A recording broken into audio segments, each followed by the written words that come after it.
Yeah, I think he feels like he has to address them, and he just started speaking. Thank you, Greg. Let's listen in to Emmanuel Macron, the French president. Burning properties. Freedom is understandable. Everyone is able to express his or her opinion. However, we need to share our opinions in a responsible way. However, when there is violence, freedom stops. C'est donc désormais le calme et l'ordre républicain qui doivent régner. The calm and Republican orders is what needs to be restored. We will do everything to restore it. We will not achieve anything unless and until we have order. I have given to the government the most rigorous instructions. In the beginning of all this, I won't forget that there is anger, there is worry, there's indignation. All of us, or most of us in France, feel it. However, I cannot accept the unacceptable behavior that took place. The anger was about the gas tax, and the Prime Minister responded to that by cancelling the gas tax. However, I feel the anger. Give us another chance. Give a chance to the couple that needs to wake up in the morning and travel for a couple of hours to work far away from their home. Give the single woman, the single mother, the chance to make ends meet. We have to take this into account. We have to take into account the retired who have built their lives and worked all their lives and cannot make ends meet. This fragile situation puts us in a handicapped situation. These people have been suffering, and not since yesterday, since a long time ago. We have seen this. And this is happening right now as if we were forgetting about all these people.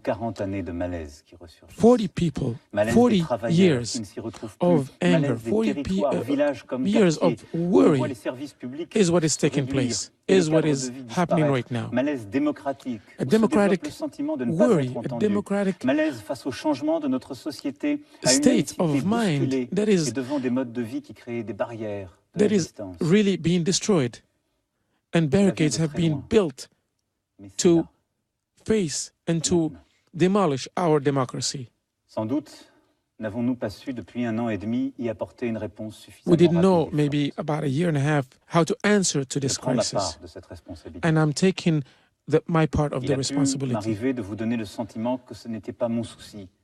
Maybe in the beginning I gave you the impression that I didn't care. But that's not true. Maybe I've hurt some of you.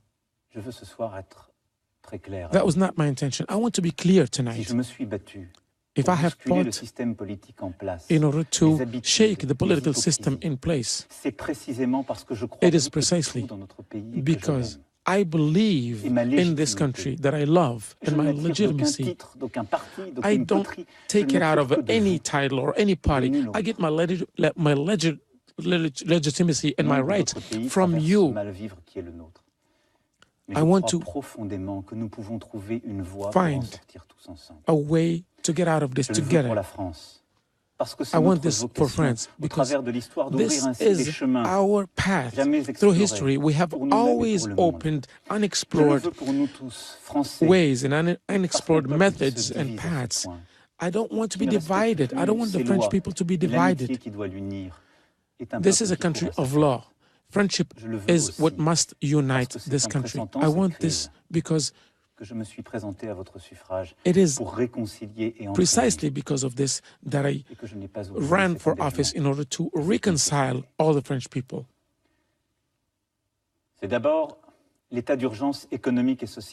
It is first of all I'm going to decree today the economic and social state of emergency. We have to work together, and we have to reinvent and restore the educational system in order for the people to be able to find work after they graduate. This educational reform is important. We want a France where we can live with dignity from one's work. You have waited for too long. This is taking too long, and I'm going to act very fast in order to resolve this problem. I'm going to ask the government to follow up to make sure that all the students, when they graduate, they are able to find work. The salaries must be equivalent, must be dignified. I want to fix all the injustice that is taking place. Overtime must be paid without any additional taxes. And I want to see an immediate and real improvement in the salaries. And this is why I'm ordering an end-of-year bonus for all employees without any tax. How we treat you is a very important part of our nation. In 2019, you're going to see this. You have been asked to do too much, and this was not fair. Tomorrow, the Prime Minister will present all of these decisions in front of the Parliament. However, I'm also asking our big companies to consider the citizens in their bylaws, in their operations. Some of you want me to come back and revisit the tax on fortune, the fortune tax. However, this has caused the richer companies to depart or to leave our country, and we have suffered from this measure tremendously. Going backward will make us weak and weaker, and we will lose jobs everywhere, in every sector. The government and the Parliament will go further to end the illegitimate advantages for some people in terms of tax. The companies that are making the most profit must pay their taxes. So we're going to go back to the economic and social emergency with strong measures. And it is my intention for the government to follow up on the ambition of the transformation of our country. We have approved a great reform. These reforms are indispensable, are necessary, so that we can live in a country that is more fair, more simple, clearer. Today, it is with our collective project that we must work for France and for us as a nation. Our national debate must be more expansive and larger. We have to assume altogether our responsibilities, our responsibility to produce and also to distribute, to learn and to be a free citizen, to change and take into account the changes in our country and our climate change situation. We have to work together to answer to all to respond to all the situations, all the social and economic crises in our country, so that we can live in a country that is fairer. And we have to ask this question about the balance of the fiscality, of taxes, of the financial balance between the poor and the rich. We have to ask questions about our daily living. How do we live? How do we work? And how do we live? How do we pay our rent? How do we pay our mortgage? How do we pay our heat? And we have to ask questions about the government, how it is governed. Maybe the government has been centralized for a long time, for decades now. The public service all over our territory we have to ask questions about it. We have to ask also about the profound identity of our country. We talked about immigration. We have to find solutions. These fundamental changes require a deep reflection and require an unprecedented debate at the national level and all institutions of the government, in the parliament, in the General Assembly, with the social partners, with you, with the citizens of France. I want to make sure that we have coordination between all of these entities. This debate is not among the institutional representatives as well. It has to be a debate in which everybody is included. The mayors must be part of this debate. The mayors of the cities of France have the responsibility of the Republic on their shoulder. This is why I'm meeting with the mayors of France from one region to another, from all regions, in order to put an end to this catastrophe. Very often in the past, we just went back to our daily business without fixing anything. This is not going to happen now. We are going through a very historic moment, and we need to resolve it through dialogue, respect, and commitment. We will succeed. I will come back to explain this. All right, you've been listening to French President Emmanuel Macron address the nation in a primetime address because he is fighting for his political life, and it seemed to me he was shaken to his political core. Let's bring in Michael Allen from Beacon Global Strategies, also a former official at the National Security Council. Michael, you listened along with me to that.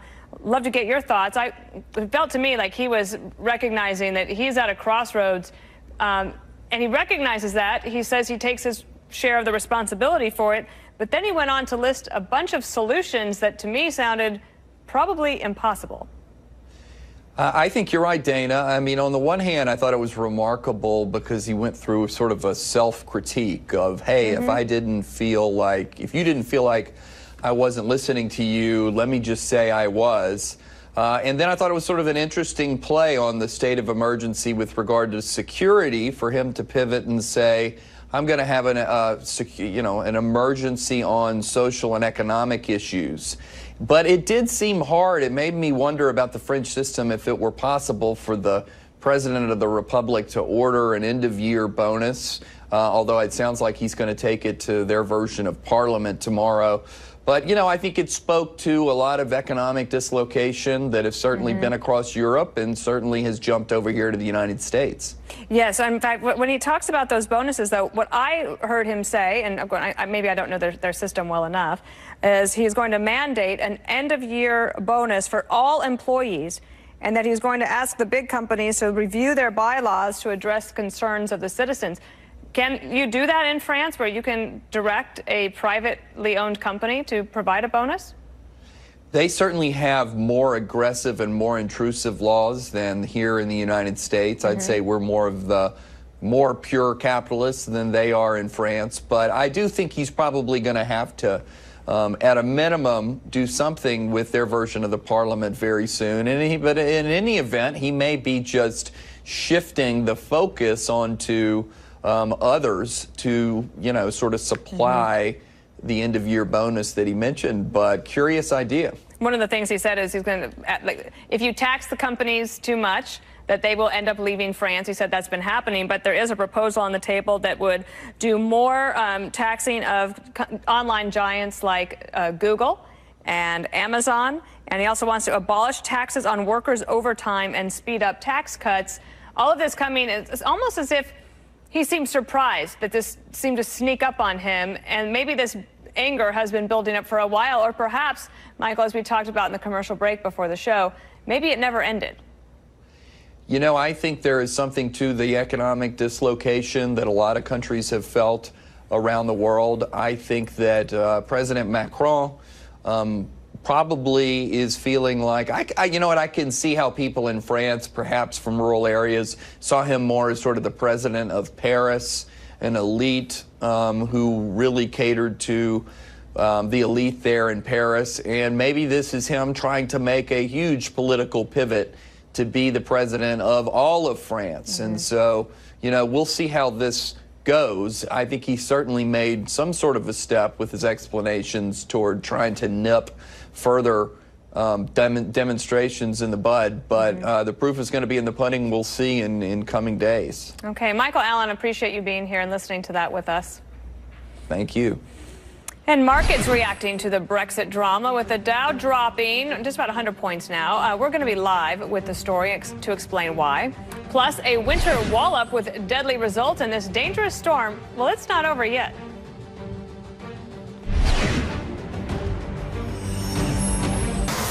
Fox News alert for you now. A powerful storm bringing heavy snow, sleet, and freezing rain to the southeast.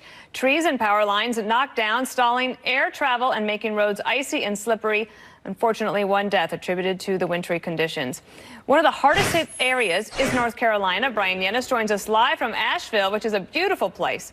Tell us what the latest is there, Brian. Hi, Dana. Well, Asheville is a beautiful place. About 10 inches to a foot of snow falling here between yesterday and today because of this storm. And now the big concern, well, it's icing. Look at these puddles that are all around the roads here. They've done a good job plowing, but temperatures expected to dip into the 20s. That will freeze into ice tonight, and that makes for dangerous conditions on the road. They are asking folks to stay off the roads. The governor imploring people. There have been some 672 accidents because of this storm in the state. You know, this winter storm hit the South harder and earlier than usual. Georgia, South Carolina, Virginia, and North Carolina here getting hit especially hard. A foot of snow in Greensboro, 18 inches in places like Boone, North Carolina, 20 inches at Sugar Mountain. And this is what the governor had to say a few moments ago. We need to stay vigilant. We're not out of the woods yet.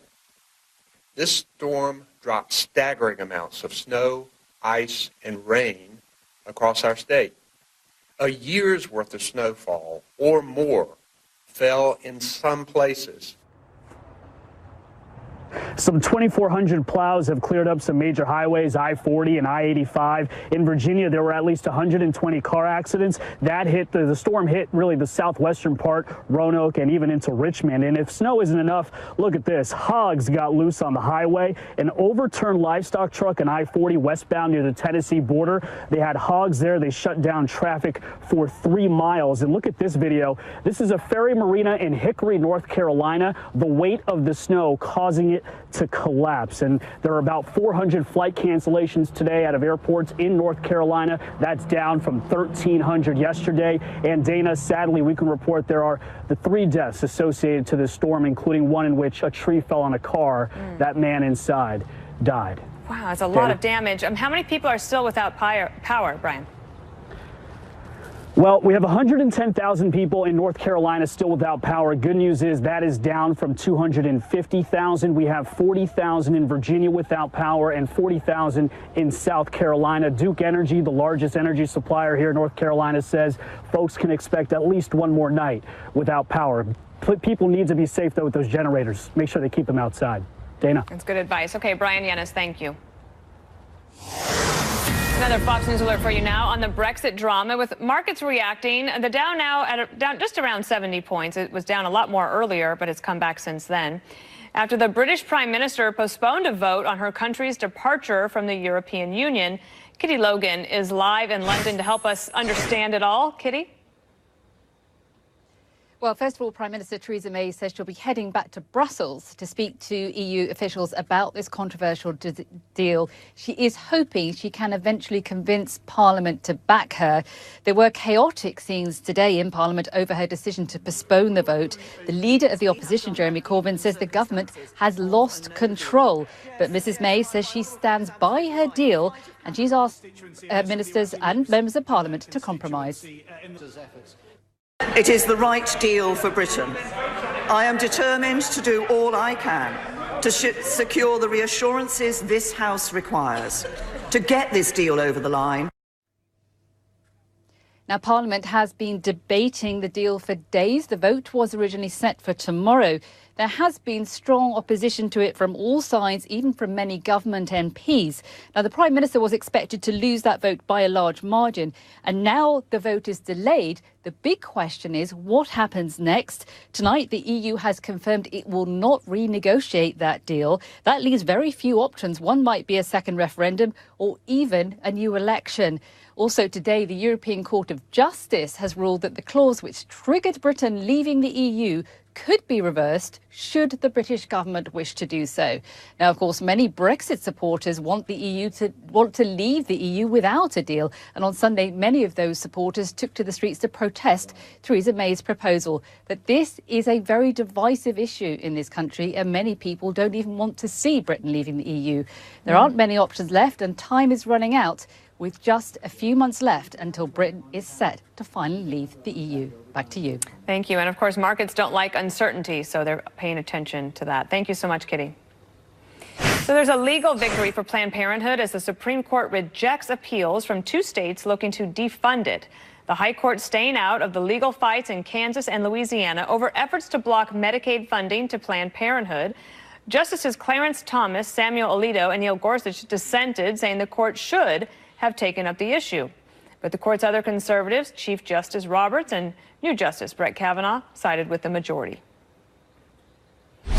A plea agreement may be in the works for an accused Russian spy. We'll have the details. Plus, how forthcoming was former FBI Director James Comey when answering questions before a House panel. FBI Director James Comey, with regard to the 2 most important investigations, certainly during his tenure as FBI director, said, as you've noted, I don't recall, I don't remember, or I don't know 245 times.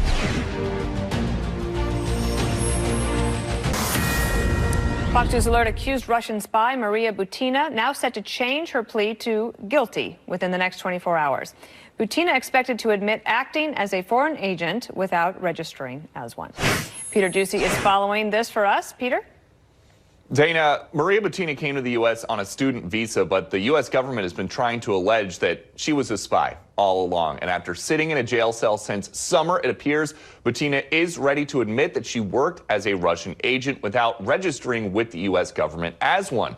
Butina identified herself here as a gun rights enthusiast and then used her growing reputation within that community to gain access to events like the NRA convention so that she could network with conservative operatives, posting photos to social media accounts, posing with Wisconsin Governor Scott Walker, and even attending a Las Vegas event in 2015 where she got to ask candidate Donald Trump a question about Russian sanctions, to which he replied in front of a crowded auditorium he didn't think that sanctions placed on Moscow after they took over Crimea were necessary any longer. But the U.S. alleges that all along, a government official named Alexander Torshin was sitting back in Moscow telling her what to do and when to do it. Butina also developed a dating relationship with an American Republican operative, and there have been questions about whether or not that romance was a ruse to help her advance Russian intelligence priorities. Prosecutors have been able to hold Butina since her arrest because they convinced the court that she is a major flight risk who could just hide out at any Russian diplomatic facility.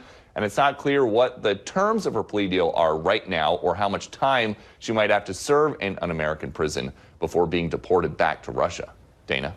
Thanks for that report, Peter. And for more on this, John Yoo is a former Deputy Assistant Attorney General, a law professor at UC Berkeley, and a former clerk for Justice Clarence Thomas. John, good to have you here. Let me read to you a little bit from the Wall Street Journal editorial today. The title was, "Wrap It Up, Mr. Mueller."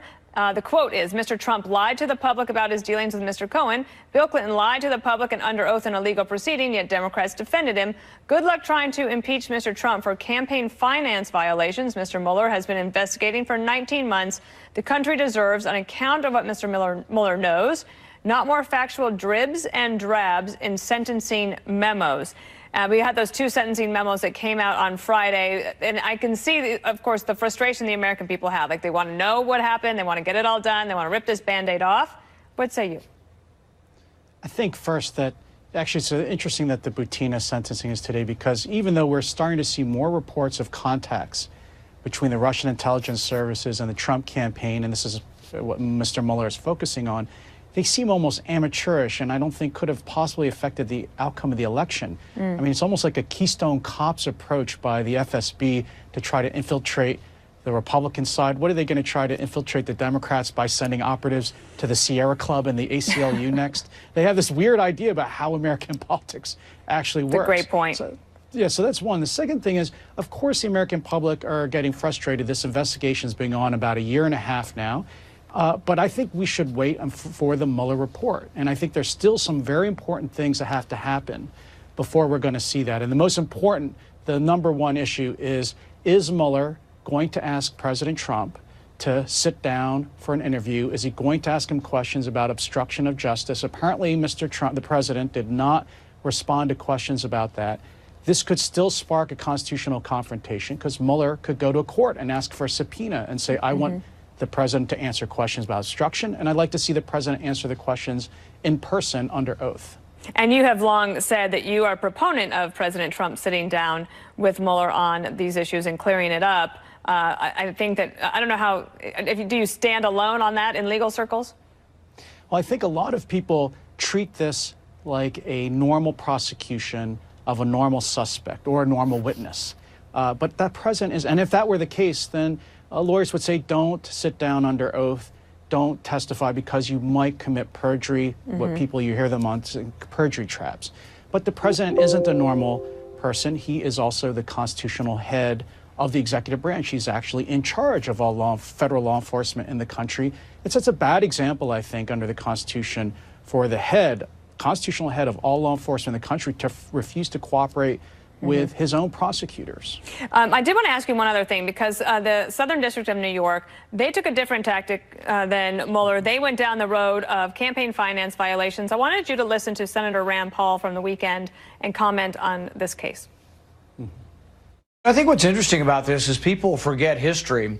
The Federal Elections Commission actually ruled on this with John Edwards. They actually came up with a ruling and said that, you know what, the paying of his mistress was not a campaign finance violation. We've over-criminalized campaign finance.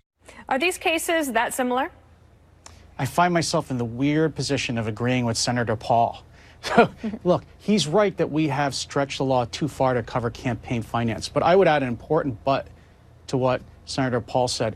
If you're the president, you're not worried about the FEC. The FEC, he hopes that all that happens is the FEC, because then all he has to do is pay a fine, return some money or something. What he ought to be worried about is the Justice Department, about prosecutors. As you said, Dana, the Southern District of New York prosecutors. Southern District of New York prosecutors have their own interpretation of the campaign finance laws, and they pursue criminal violations. And that same John Edwards, we forget he ran for vice president not too long ago. He might not have been fined by the FEC, but he actually was prosecuted by the Justice Department under a very similar theory to what the Southern District appears to be pursuing now, and he was only acquitted by a jury. So the Justice Department still might go ahead and try to prosecute Cohen or anybody else related to those payoffs under the same theory they used to go after Edwards. And is it your position that if the government decided to do that, the SDNY decided to pursue that, they would have to do it after the president leaves office? Yeah, there's two important differences here. I think one actually is Trump could claim that he's not covered by the Edwards precedent because he wasn't doing this to influence a campaign. Unfortunately, this would require Trump to say how often he does this. I mean, he regularly makes payoffs to people for these reasons. That's like an ordinary business expense for the Trump organization that goes on for years. It's not related to the campaign. And then the second thing is you're quite right. There's also factual difference, but I think you're right. The Justice Department certainly thinks that the prosecutors cannot indict a sitting president. Right. And the answer is you either impeach now or you wait until he's left office. All right. All these strings and threads to pull. We appreciate doing that with you. John Yoo, thank you. Thanks, Dana. President Trump's chief of staff is leaving the White House at the end of the year. Now the vice president's chief of staff, Nick Ayers, says he will not be taking John Kelly's job. So who's in line to run the West Wing? I'm joined by John McCormick, senior writer at the Weekly Standard. This is a story that came up over the weekend. I thought Nick Ayers was a lock for it, but then he says, no, I'm not going to take that job. He's going to head back to Georgia. He might have ideas on, running himself one day down in the great state of Georgia. What do you think today?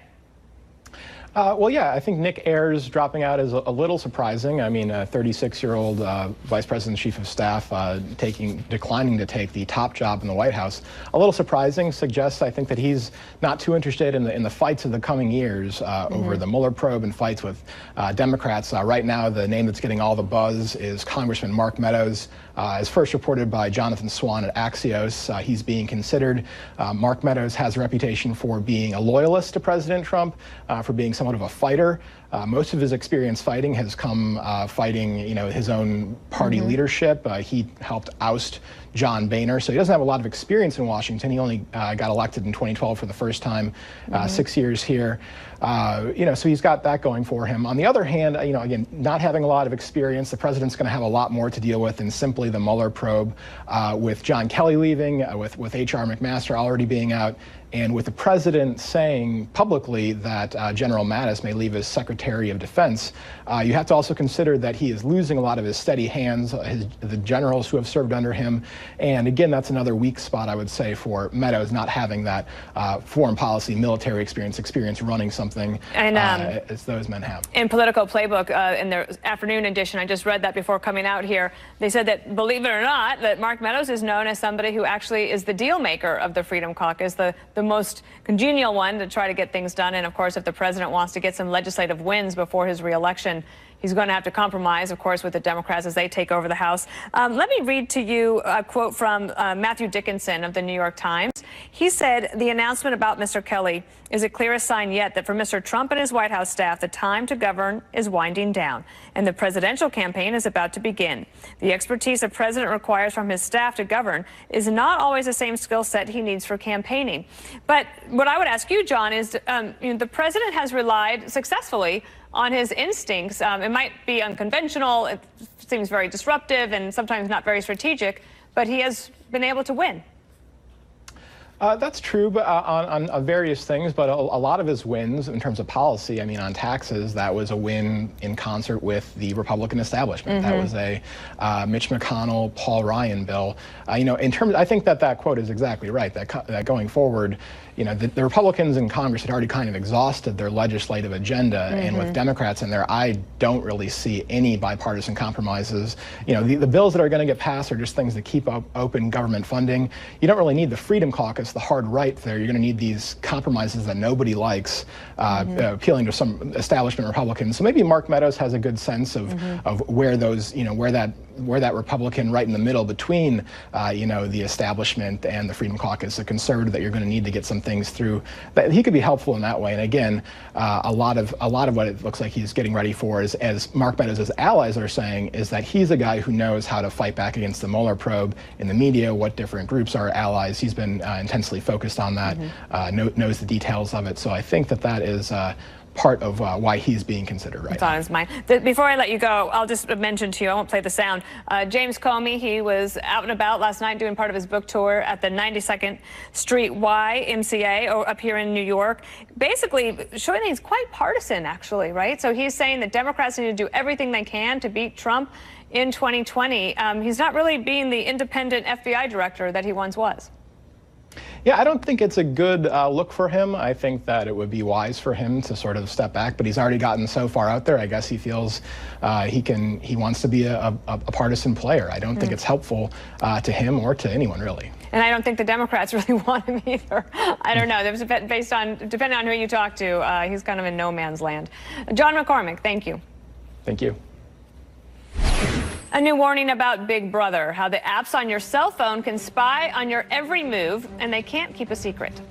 Plus, Nancy Pelosi and Chuck Schumer set to meet with President Trump over border security amid efforts to avoid another government shutdown. People have to come together. Democrats obviously need to support and get behind this border security issue. They shut the government down earlier this year over the issue of immigration, and that didn't end well for them. And take a moment to follow us on social media. On Twitter, you can find us at Daily Briefing, and follow at Daily Briefing FNC on Instagram and Facebook for all sorts of stuff. The Department of Education reportedly set to fix a program that left many teachers saddled with tens of thousands in student loans. The department launched a review of the Teach grant program after many teachers had their grants converted to student loans over paperwork errors. The program lets teachers work for 4 years in a low-income district in exchange for having their loans forgiven. Now, NPR is reporting the department will give teachers whose grants were converted to loans a second chance to prove they met the requirements. Now that Democrats are gearing up to run the House, progressives are setting their sights on government-run health care, but they're likely to face strong pushback from the industry and mainstream Democrats. Marianne Marsh is a former senior advisor to Secretary John Kerry and principal at Dewey Square Group. Andrea Bozic is a former communications director for the NRSC and the NRCC. Lots of letters there. Just know that she's a smart lady, did a lot of things. Take a look here at somebody that you might recognize from a previous administration pushing for Obamacare signups. Hi, everybody. Well, it is that time of year again. The time my team tries to get me to reference some viral trend or otherwise make a fool out of myself in the name of encouraging more young people to sign up for health insurance. That comes on the same day that Kevin McCarthy had this to say about his biggest regret. As you look back on your time when you had all three branches of government in control, you got a lot done. What's your biggest regret? That did not happen. I wish we would have been able to reform health care. That element would have made, one, costs lower, would have protected more individuals. And remember, even though you have three branches of government, as long as there's 60 votes in the Senate, you never totally have it. So, Marianne, now we go to a new Congress. The Democrats have the majority in the House, and yet now we're still going to be talking about health care, but possibly in a different way, where you have very left-wing Democrats saying we should do Medicare for all, and then maybe people more centrist saying Obamacare, let's just get it enshrined and make sure it works. Well, this was the issue and the reason why Democrats won the House back. But you have to remember, to Kevin McCarthy's point, there's still 60 votes Republicans in the Senate. Right. So I think, yes, there's going to be a fight on the progressive side of the Democratic caucus in the House, Medicare for all. But I think the way to get things done, do pre-existing conditions first, cut the cost of health care overall on prescription drugs, and then do Medicaid. Put Medicaid for all. You had 3 states this cycle on the ballot questions that passed it. In Idaho, Nebraska, Utah. That's how you're going to get some Republican votes, and then maybe you can walk your way to Medicare that way. Oh, wow, you're a good strategist, because that's a good point about those ballot initiatives that really help bring Democrats out to vote. Your thoughts, Andrea, about how Republicans should play this going forward, because it was a liability for them in this past Congress, and now they have to deal with. Well, it took Democrats 10 years to finally come up with a winning message on Obamacare, and they did with the pre-existing conditions hit. So that's what surprised me today by reading that article, that they want to, promote this Medicare for all single payer plan, because that's going to be a huge loss. And I think establishment Democrats know that. I mean, Republicans are going to be able to attack that plan as $32 trillion, one-size-fits-all plan that's going to get rid of private health care plans. So I think this issue would be a winning for Republicans. Well, we'll see what they can do and see what their regret is at the end of next Congress. I did want to ask you about this, though, because it's related. The Democrats also won several of the state houses, and including attorneys general. The Republican attorneys general have been very strong all through the Obama years, filing lawsuits, being able to block some things. This from Scott Will. He's executive director of the Republican Attorneys General Association. To the Wall Street Journal, he said the sheer volume of lawsuits and the approach being broadly deployed by resistance Democrats is a clear shift from aggressive rule of law defenders, like Republicans were during the Obama years, to proudly activists. It is a very real threat for American job creators. Your thought of policy by lawsuit? I think a lot of voters see attorney generals as a line of defense against Trump. Maura Healey, the attorney general of Massachusetts, said, my job is to protect my state, and I'm doing that with Donald Trump. When Trump won, she said, I'll see you in court. What she never expected is she'd have to file 26 suits against him to stop things like immigration, civil rights, human rights, environmental issues, on and on and on. And I think that's why Democrats picked up 4 more of those attorney general slots. For that very reason. And yet Republicans have a lot to be happy about, I suppose, that they have Gorsuch and Kavanaugh on the Supreme Court, because a lot of these attorneys general lawsuits, they work their way up, and then the Supreme Court is the final decision. Right, but I think we have to go back to, a lot of people don't realize that the attorney generals in these states have these immense powers, and they really should be enacting enforcing existing state law, not necessarily using their political office to further, headlines against the president or further their political agenda.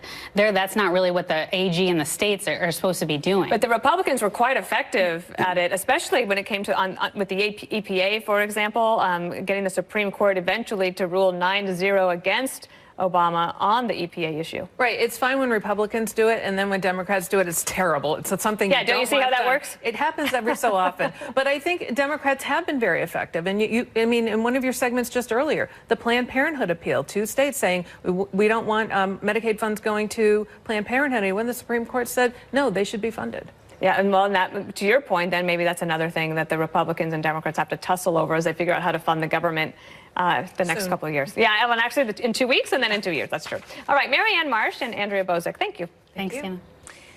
So it could give a whole new meaning to the term political football, how your tax dollars may go to help the Washington Redskins. We'll explain. Plus, Santa Claus, or should we say Santa Paws, won't forget pets spending the holidays in shelters, what they can look forward to next. You should know about. It's our Daily 3. First, Tesla CEO Elon Musk defending his Twitter use in a 60 Minutes interview, saying he uses it to express himself and some of his controversial opinions. Second, the New York Times reporting numerous companies are collecting and selling your real-time location data. The companies saying they only use the anonymous data to see patterns for marketing research. Others warning it could be connected to individual users and then used to track them. Third, many Central American migrants stuck in Tijuana now looking for jobs in the city, applying for Mexican work permits while they wait to apply for asylum here. With only 2 weeks left in this year's lame duck session of Congress, the budget battle, it's heating up, especially over the border wall. President Trump is scheduled to meet with Democratic leaders Nancy Pelosi and Chuck Schumer tomorrow. Chief Congressional Correspondent Mike Emanuel is on Capitol Hill. Mike, how much pressure is there on that meeting tomorrow? Dana, it's huge, and we'll be listening very carefully to those Democratic leaders, Chuck Schumer and Nancy Pelosi, and to President Trump and the White House team after they sit down tomorrow. So far, the Democrats are talking tough. If President Trump wants to throw a temper tantrum and shut down the government over Christmas over the wall, that's his decision. This meeting comes at a delicate time for Nancy Pelosi. She's trying to round up the final votes to be Speaker in the new Congress, and some of her base won't want her to cut a deal. A key Republican leader says it's time for Democrats to get serious about border security and illegal immigration. We've had bills on the House floor to address the DACA problem, and every single Democrat's voted no on all of those measures. And by the way, when Nancy Pelosi had a supermajority when Barack Obama was president, she never tried to deal with this problem. Republicans have the majority in the House and Senate, but the bottom line is Democrats have some leverage because some of their votes will be needed to pass a year-end spending bill. Dana? And the other thing I'm following a bit, because I'm interested in the money for taxpayers, is this deal that they're trying to get done between Congress and the Washington Redskins? Yeah, that's right. As one source put it to me, everyone's trying to put their priorities on the year-end federal Christmas tree. The deal is the Washington Redskins National Football League franchise is looking to build a 60,000-seat stadium on the site of the old RFK Stadium here in the District of Columbia. The team currently plays at FedEx Field in suburban Maryland. There are some hoping to tuck a provision on the D.C. Stadium issue into a year-end spending agreement. The issue is the land is only under city control until the year 2038, and the National Park Service lease says it must be used for stadium or recreational facilities. This effort would extend the lease for 99 years and remove the recreation-only language. So if successful, that would open up that area to commercial development. Dana? Well, we'll see what happens, as they say. Mike Emanuel, thank you. And thank you for joining us. I'm Dana Perino. Here's Shep.